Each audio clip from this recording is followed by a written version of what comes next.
Bonsoir à vous. Il y a un an, je vais vous présenter mes vœux. J'avoue que ça n'a pas été une très grande réussite, une série d'attentats, la montée du chômage, donc on ne peut que faire beaucoup mieux cette année. Tous mes vœux à vous, que cette année soit douce, calme, tendre, agréable, que le chômage régresse. Et puis vous avez vu comment il fait beau actuellement sur l'Escar, donc ça va nous présager une très belle année. Alors qu'allez-vous trouver dans ce numéro du 20h de l'Escarien? Beaucoup de choses. Nous allons vous parler du comité consultatif de l'Escarien qui accompagne les élus municipaux sur les grands dossiers de la commune. Nous allons vous parler des rencontres de l'économie parce que, je vous le disais, le chômage c'est l'une des plaies de notre pays mais aussi de notre ville. C'est pour ça que nous avons lancé les rencontres de l'économie qui à terme devraient créer de l'emploi. Et nous allons faire le point sur la cuisine centrale, celle qui nourrit vos enfants dans les cantines mais également qui amène des repas aux personnes âgées qui sont seules. Voilà, c'est un menu bien chargé en ce début d'année. Je vous renouvelle tous les vœux de la commune, de la municipalité. Soyez heureux, à tout à l'heure. Avant de vous souhaiter à notre tour de joyeuses fêtes, on va d'abord vous parler vie citoyenne avec le comité consultatif, économie avec les rencontres de l'économie et sociale bien sûr avec le CCAS l'Escarien. On va vous parler aussi de la cuisine centrale, de son organisation rigoureuse à sa lutte contre le gaspillage, en passant par son souhait d'aller plus loin dans l'utilisation des produits locaux. Vous saurez tout. Plein d'espoir accompagne la récente création du comité consultatif, comité mis en place par l'équipe municipale pour ouvrir des réflexions sur des projets, des problématiques au regard des Lescariens de divers horizons, réunis autour d'un bureau. Il y a des étudiants, il y a des jeunes actifs, des jeunes retraités comme moi, des hommes, des femmes, et puis surtout des milieux socio-professionnels très différents. C'est-à-dire que il y a des chefs d'entreprise, il y a donc de l'étudiant, il y a ce qu'on appelle la mère de famille, ce qui n'a pas vraiment de sens, des femmes qui bossent dans le commerce ici, des gens très très variés. Et je trouvais ça intéressant et intelligent parce que se cantonner dans des gens qu'on connaît et qui sont un peu tous du même milieu, ça ne produit pas grand-chose souvent. Le principe est simple. La mairie va nous saisir de certains sujets qui les interrogent et en nous disant, il faut qu'on statue là-dessus. Dites-nous ce que vous en pensez. Le premier sujet, ça a été sur l'extension de l'agglomération et les compétences des agglomérations. Un sujet vaste, énorme, compliqué, mais ça a permis de se creuser un peu la tête là-dessus. Et l'autre intérêt, c'est qu'on peut s'auto-saisir de sujets qui nous paraissent, nous, intéressants, sans que la mairie nous dise travailler là-dessus. Et en tant qu'habitant d'une commune, on a toujours des sujets, des cointes, des choses qui nous intéressent. Et proposer au groupe, moi j'aimerais bien travailler sur ça, par exemple. J'habite depuis 20 ans à l'Escar, donc je vois évoluer la commune, je vois des choses qui fonctionnent bien sûr, d'autres j'aimerais qu'elles bougent ou qu'elles aillent dans ce sens-là. Je peux amener le sujet, on en débat, si le sujet a une certaine adhésion, on peut y travailler dessus ou faire peut-être un groupe, je ne sais pas. Enfin, c'est assez libre là-dessus, je trouve ça, moi c'est quelque chose qui m'a plu. Et on peut faire mûrir une idée, même si elle n'aboutit pas intégralement, même si elle va faire évoluer la réflexion. Et je crois que c'est ça qui est intéressant. C'est un peu le côté être en dehors et pas vraiment dans les affaires responsables. Donc on n'est que consultatif. Et si ça peut les aider à faire les bons choix, tant mieux. Donner la parole aux Lescariens, c'est aussi le but des rencontres de l'économie lancées par la ville en octobre dernier. À l'appui des propositions lancées par les artisans, agriculteurs, entrepreneurs et enseignes nationales, la commune a planifié 5 ateliers thématiques: agriculture, industrie, services et artisanat, grand commerce et activités de proximité face aux défis d'aujourd'hui et de demain. Les enjeux identifiés seront ensuite formalisés à travers un plan d'action et l'idée de mettre en œuvre un guichet unique de l'économie au sein de la ville de l'Escar afin de fédérer l'ensemble des partenaires et soutenir les initiatives.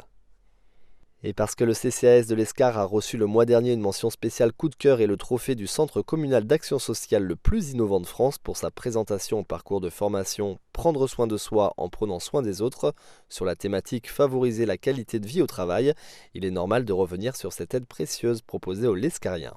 Le Centre communal d'action sociale de la commune de l'Escar a développé différentes actions et différents services au bénéfice de tous les Lescariens, que ce soit du jeune par rapport aux aides scolaires, aux familles pour des aides financières en cas de difficultés passagères, et bien sûr pour nos aînés et pour les personnes en situation de handicap à travers les services de maintien à domicile. Nous avons également créé un service de transport accompagné qui est peut-être pas assez connu et qui peut vous aider à vous accompagner lors de rendez-vous, lors de visites. Et donc ça s'adresse essentiellement aux personnes en perte de mobilité, que ce soit temporaire ou définitive. Et donc tous ces services sont dispensés par à la fois un service administratif et également nous avons une trentaine d'aides à domicile, auxiliaires de vie, assistantes de vie, AMP, qui peuvent intervenir au domicile des personnes et vous apporter toute l'aide dont vous pouvez avoir besoin. Elle nourrit vos enfants, mais pas seulement. La cuisine centrale mérite un éclairage tout particulier pour servir les près de 9000 repas quotidiens. Cuisiner des quantités gargantuesques pouvant atteindre parfois jusqu'à 1200 kg de pommes de terre, 500 litres de sauce tomate, 500 kg de semoule par jour. Une organisation rigoureuse est indispensable. Tout est vraiment très séquencé, très planifié parce qu'on ne peut pas laisser place à l'improvisation. On travaille en liaison froide avec le principe de base où tous les produits chauffés qui ont atteint les 63 degrés à cœur, une fois chauffés, ont 2 heures pour passer à une température inférieure à 10 degrés. Donc voilà. Donc si les cuisiniers prennent trop d'avance et qu'on n'a pas le temps de conditionner derrière, c'est pas possible. La cuisine centrale alimente tous les matins les repas scolaires, les crèches, les foyers et les services de portage mis en place par le CCAS. Elle a donc un rôle essentiel. Son rôle est également de faire le lien entre les agriculteurs, les éleveurs et les usagers en développant les filières d'approvisionnement local, une difficulté compte tenu des volumes travaillés. Dès qu'on peut, à la saison, on va utiliser des produits locaux comme les potimarrons, comme les courgettes, comme les tomates. C'est des légumes qui nécessitent juste un nettoyage, il n'y a pas forcément besoin d'opérations de puches. Donc ça, on est en capacité de le faire. L'idée, c'est vraiment action, nous, maîtrise de nos coûts de fonctionnement, de notre coût de revient, de notre prix de revient, mais en contrepartie aussi avoir une action d'éducation alimentaire auprès des enfants. Les repas sont établis par des diététiciens à l'écoute des régimes de chaque public, les régimes sans sel, sans sucre, les allergies et depuis cette année les menus végétariens.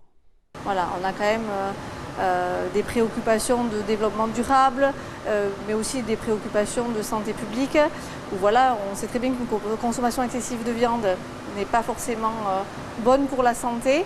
Avec le menu végétarien, voilà, on répondait aux attentes du plus grand nombre, quoi. Donc il nous a paru bon de le proposer, et après, quelque part, ça propose aussi une autre alternative de menu. La lutte contre le gaspillage est une autre préoccupation de la cuisine centrale. Un projet pilote sur 7 communes volontaires est en cours. Là, on est en train de faire des pesées et avec une analyse à côté, enfin avec des observations à côté pour après pouvoir en tirer des conclusions. Et après, c'est aussi peut-être aussi remise en question sur les restaurants scolaires, comment accompagner les agents à inciter les enfants à goûter, leur donner les outils, voilà, leur donner des outils et les accompagner dans l'éducation alimentaire, quoi. Parmi les solutions à cette lutte contre le gaspillage, le système de réservation pourrait être revu. Pour le moment, les familles réservent la veille pour le lendemain, alors que les productions sont déjà bien avancées. Malgré un prévisionnel, il peut y avoir des écarts. Certaines communes, dont l'Escar, ont adopté le mode de réservation à 72 heures, permettant de cuisiner des quantités justes.